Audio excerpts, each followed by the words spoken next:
আসসালামু আলাইকুম এভরিওয়ান, সবাই কেমন আছেন? আলহামদুলিল্লাহ আমিও ভালো আছি। আরেকটা ভিডিও নিয়ে হাজির হয়ে গেলাম। আমাদের অতি পরিচিত লাল শাক, আজকে লাল শাক ভাজি করব। তো আমরা লাল শাক কেন খাবো সে বিষয়ে আলোচনা করতে চাচ্ছি। লাল শাক খেলে রক্তশূন্যতা দূর হয়। যাদের শরীরে রক্তের পরিমাণ কম থাকে তারা অবশ্যই লাল শাক খাবেন। লাল শাক খেলে চোখে দৃষ্টিশক্তি বাড়ায়। যাদের চোখে কম দেখেন তারা অবশ্যই লাল শাক খাবেন। লাল শাক খেলে হজম শক্তি ভালো করে। যাদের হজমের সমস্যা, যেমন যে কোনো খাবার খেলে হজম হতে চায় না, তারা অবশ্যই লাল শাক খাবেন। লাল শাকগুলোকে কুটে ধুয়ে নিয়েছি। দেখেন কি সুন্দর লাগছে শাকগুলো, দেখতে ভালো লাগছে না? কালারটা খুবই ভালো লাগে, লাল শাকের কালারটা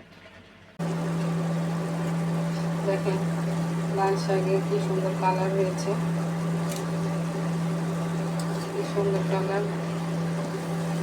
লাল শাক ভাজি করে খাবেন, শরীরের জন্য খুবই ভালো, উপকারী শাক।